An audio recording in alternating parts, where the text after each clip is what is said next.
Hello and welcome, I'm Ankit Tuteja and you are watching Tech It Out. This week our focus is on the use of AI in the music industry. Find out what dark patterns are and how they control your online behavior. And we tell you what you can do to stay safe from QR code scams. Let's get started.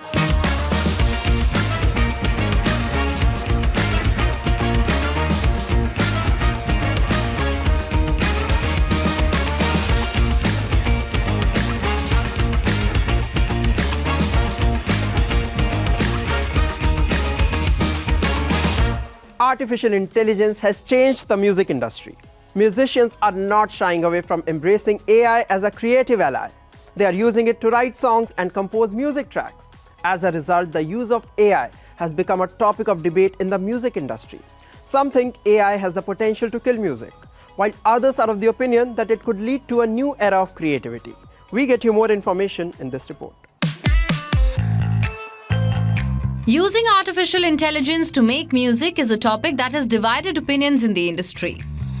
It's never going to replace live music. It's absolutely not going to go away. I don't like it. We don't like it. Thanks to recent groundbreaking technological advances, generative AI can already produce original sounds, lyrics, or entire songs on its own. Robots are now making music as digital pop stars, while existing artists often use simpler AI to enhance their sound. As technology continues to develop, the question remains, will AI mean the death of original music or herald a new era of creativity? This is a studio in London's Queen Mary University. This is one such place where music meets cutting-edge technology. PhD student Max Craft showcases Nets, a virtual instrument played by wearing an augmented reality headset which tracks hand movements to create corresponding outputs like notes or chords. Andre Martinelli, on the other hand, fiddles with Hitar, an advanced guitar with AI sensors which reads movements to make drum and synthesizer sounds. The way it works is that it's got a little bit of like a simple artificial intelligence that tracks whether you're coming down with the heel or you're coming down with the fingers, and it's consistent all across the body. So if you have different techniques, if you have different percussive techniques, you can all use them.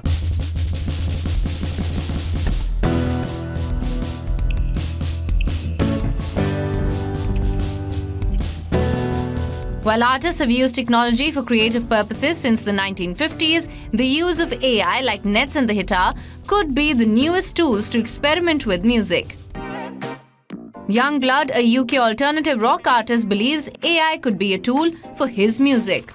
It allows me to get another space of inspiration or like another way of thinking. I think it's never going to replace live music, I think, and that's mainly the way I lead from. So like, I'll use it in a scenario where I'll be able to take a beat off a track, or I'll be able to pull a guitar line off a track to take me to another direction. Meanwhile, the alternative rock duo, the Nova Twins, disagree. We don't like it. I feel like you need AI to help you write a song, or especially when it's for a likeness. That's not cool. Last year, thanks to the power of artificial intelligence, fans got to enjoy one more Beatles song featuring the voice of John Lennon, extrapolated with AI from an old recording. While labels and streaming companies partner to market the technology, many experts say AI raises legal or ethical concerns, especially when generative AI regulation is still in the early stages. The sort of problem that we've faced is that there have been a real proliferation of AI developers who have trained AI models with large-scale amounts of copyright works without actually getting any authorization for doing so, and then using those tools to generate new content that actually competes with the very works that they've misappropriated. So what does the future look like for AI in the music industry? Its place in the music production chain, again, if it's guided in the right way, and if we ensure that the musicians keep a certain amount of control, and performers as well. Cutting-edge tools are revolutionizing the music industry. With AI-powered software and tools, musicians and producers can now compose and mix music like never before. When we talk about dangers that exist in the online environment, We usually talk about things like cyberbullying, invasion of privacy, identity theft, etc. But there is also a more subtle threat that lurks online: dark patterns. This is something that most of us have faced, perhaps without even realizing what it is. Well, not any longer. Watch our story for more.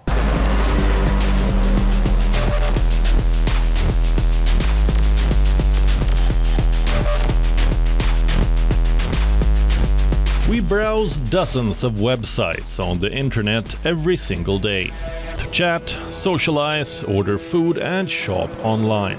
The list is endless, and quite often we stumble upon something called a dark pattern, although we may not recognize it by this name.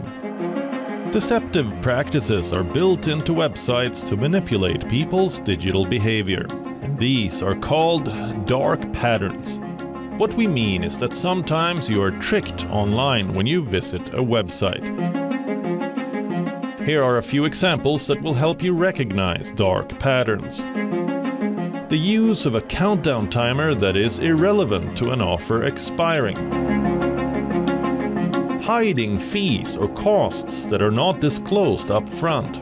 These are shown after users spend some time and enter personal information to get to a checkout page, making one option, such as agreeing to information sharing, very prominent and accessible, while other options, such as opting out of information sharing, are made difficult to locate. Presenting an offer that asks for the consumer to provide certain data in exchange for a reward, like a great discount in exchange for an email address or a phone number. At times, a consumer signs up for a free trial but is required to enter credit card information. There is no opt-out email or reminder to cancel before the free trial is over, and the consumer automatically begins paying. Dark patterns are quite evil. They are built into websites to influence people's digital behavior, causing them to purchase things, disclose data, or even agree to legal terms unintentionally. In other words, they are made to obscure, subvert, or impair consumer autonomy. Studies have shown that certain groups are more vulnerable to dark patterns, such as lower-income individuals, children, or older adults. These groups are likely to experience more severe harm, such as falling victim to potential threats, financial scams, and loss of privacy. Dark patterns are emerging as a new frontier in privacy regulation. In the United States, under Section 5 of the Federal Trade Commission Act, the FTC has the authority to prosecute companies for unfair or deceptive trade practices. 2 U.S. states, California and Colorado, have passed consumer privacy legislation banning the use of dark patterns. For California, businesses that do not comply can experience fines of up to $7,500 per violation. For Colorado, penalties can be up to $20,000 per violation, with a maximum penalty of $500,000. Other U.S. states are contemplating doing the same. In Europe too, dark patterns are catching the attention of regulators. Worldwide, there is now a growing push to eliminate dark patterns. Regulation is necessary to stop these unethical business practices, increase consumer choice, and protect user privacy. Technology has made our lives better and easier. QR code is a great example. It comes in handy in many situations. Scan it and voila, your job is done. But did you know these QR codes are not foolproof? They can be used to steal your confidential information as well as money. Watch this report for more details. Look at this. These are quick response codes, popularly known as QR codes. A QR code is a type of barcode that stores information and can be read by your smartphone. Most of us use them almost daily to make payments, get information, and to access a restaurant menu. QR codes are used for many purposes. But did you know these easy-to-use QR codes could land you in trouble? Let's put it this way, you might just be a scan away from falling prey to a QR code scam. The QR code scam is one of the most common scamming techniques used by threat actors. One wrong scan could lead you to a phishing website. As a result, your sensitive data could be compromised and money could be stolen.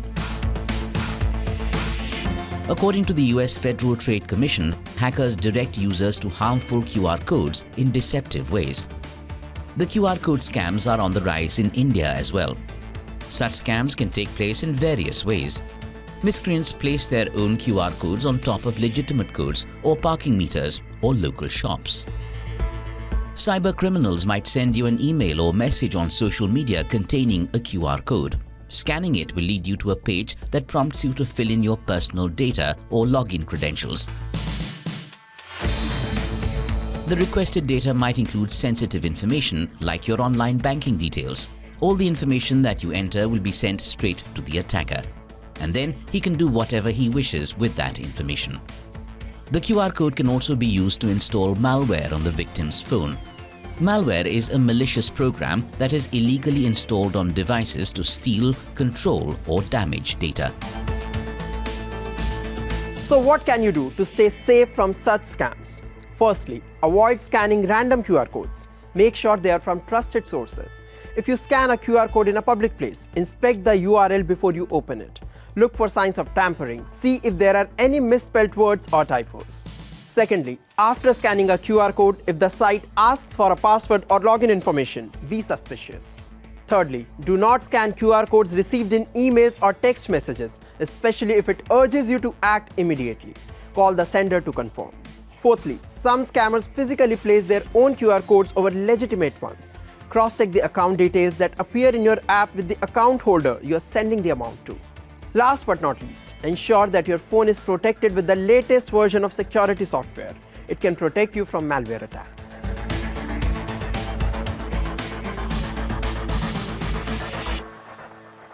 What if I tell you that you may no longer have to fill your car tire with air? Sounds impossible, right? But that could soon change. Watch this report for more details. Innovation in automotive technology has changed the way cars are designed. Mostly, it's the upper body of the vehicle and the technology inside that have seen drastic changes. But now is the time to innovate with tires. Look at this. This is an airless tire. This technology helps not just eliminate flat tire sand rapid pressure loss, but it's also environmentally friendly. Drive over nails or potholes, there is no risk of a puncture or a blowout. The airless tire compresses and comes back to its original form.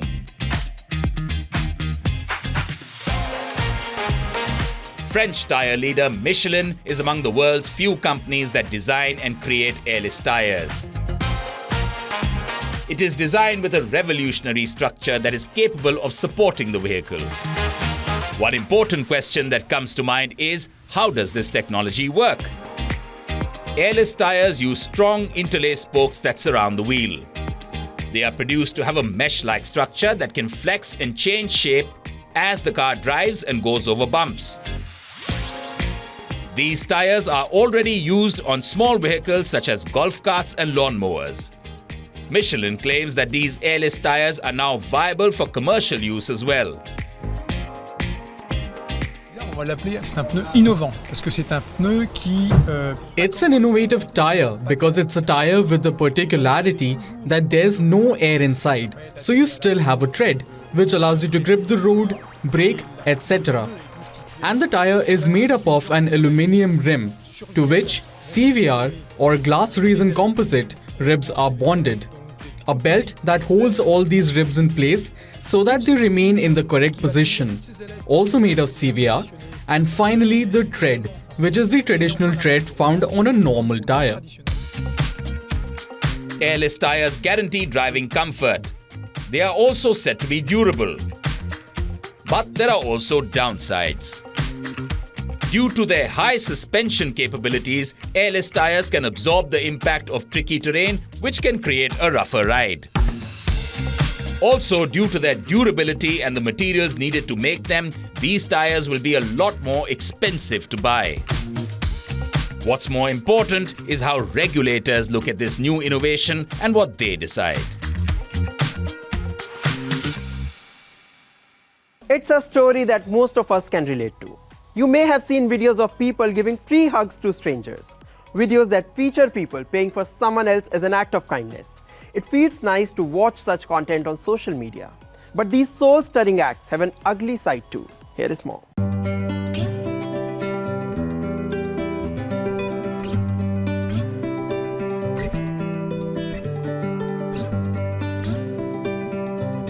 People are shooting videos and posting different types of content on social media platforms. Kindness videos is one such type. Strangers helping each other in times of need. Gift people flowers and make them smile. Give the needy food. Help people financially. The list is endless.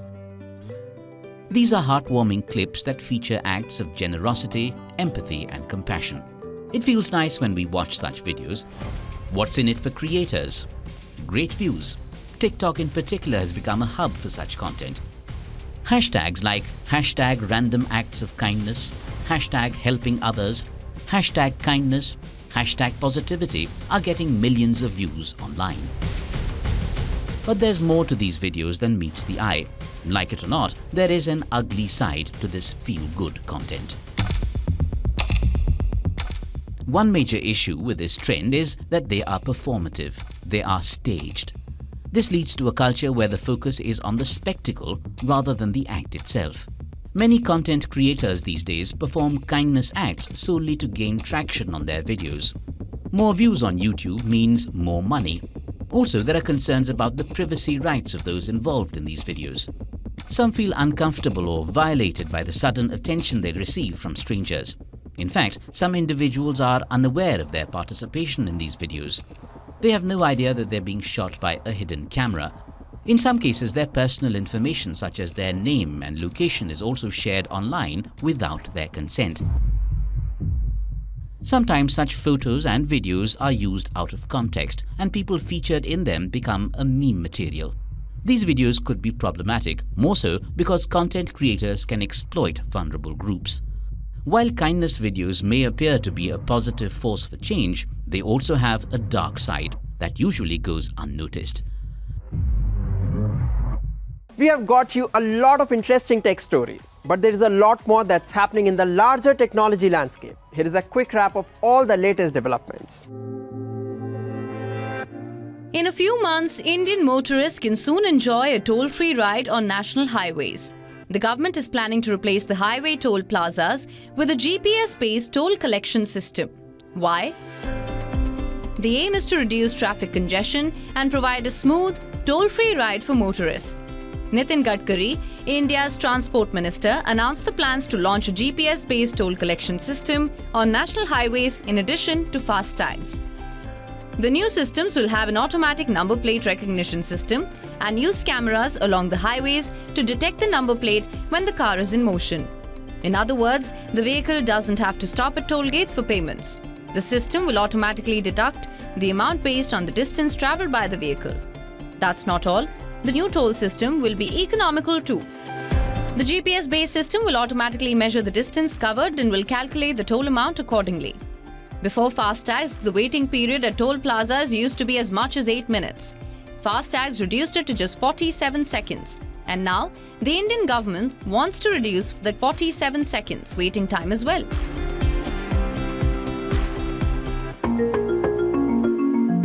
Meet Alicia Framis, a Spanish artist. Alicia is known for her experimental works. And she's all set to marry Alex, an AI-generated hologram as part of her latest project called The Hybrid Couple. Once married, Alicia will become the first woman in the world to have a virtual husband. Alex has been created using holographic technology and machine learning. His personality is based on the characteristics of Alicia's previous partners. Alicia describes Alex as a middle-aged male hologram with slightly complex logistics. Through the wedding, Alicia is trying to explore the relationship between humans and AI. The wedding ceremony will take place this summer at a museum in Rotterdam, Netherlands.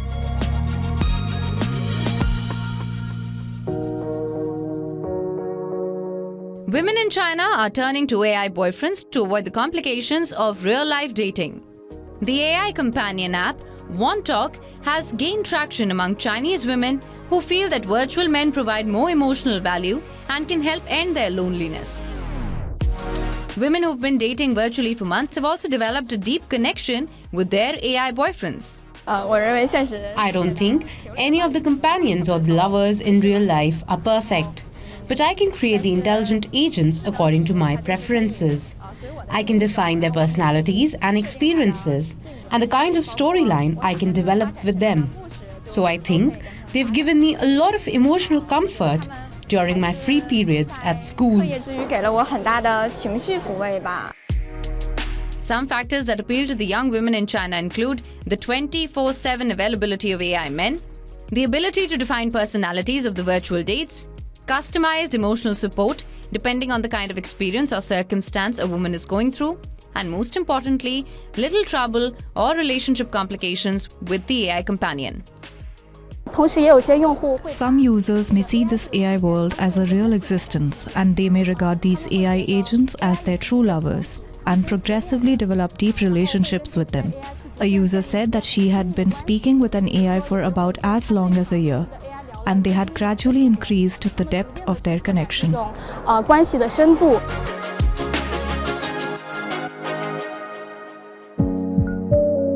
A Swedish dating app is transforming the lives of individuals with intellectual disabilities and autism by offering a safe and inclusive platform for love and connection.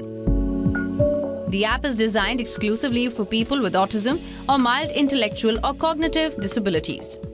The interface is quite easy to use with just a profile page, a discussion forum, and a help button. Users will have to undergo a registration procedure to ensure user safety for those who are often the victims of abuse on social media.